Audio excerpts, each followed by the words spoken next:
લોકમત ન્યૂઝમાં આપનું સ્વાગત છે। વડોદરા જિલ્લાના ડભોઈ તાલુકામાં સ્થાનિક સ્વરાજ્યની ચૂંટણી પૂર્વે રાજકીય ગરમાવો વધી રહ્યો છે। આ વચ્ચે કોંગ્રેસ પક્ષને મોટો ઝટકો લાગ્યો છે, કારણ કે ડભોઈ તાલુકાના બક્ષીપંચ મોરચામાં મોટું ગાબડું પડ્યું છે।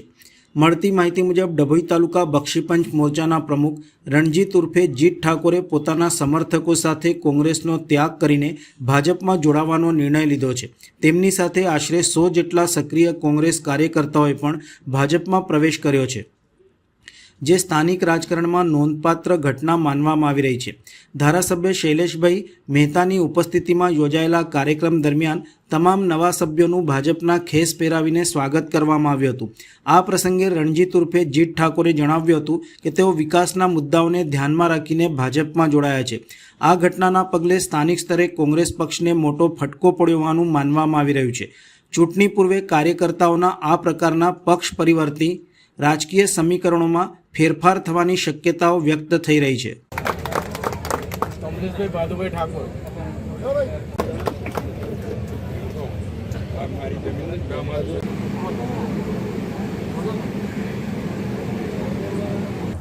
આજરોજ ભારતીય જનતા પક્ષની વિચારધારાને સમજીને વિચારીને વિચારધારામાં જીતભાઈ ઠાકોર કે જેઓ ડભોઈ તાલુકા કોંગ્રેસ પક્ષના ઓબીસી મોરચાના પ્રમુખ છે, તેઓ આજે ભારતીય જનતા પક્ષમાં જોડાઈ રહ્યા છે અને એની સાથે 100 કરતાં વધુ એમના કાર્યકરો અત્યારે ભારતીય જનતા પક્ષમાં જોડાયા છે। હું એમને અભિનંદન આપું છું, શુભેચ્છા આપું છું અને ભારતીય જનતા પક્ષમાં જોડાવા બદલ ખૂબ ખૂબ અભિનંદન।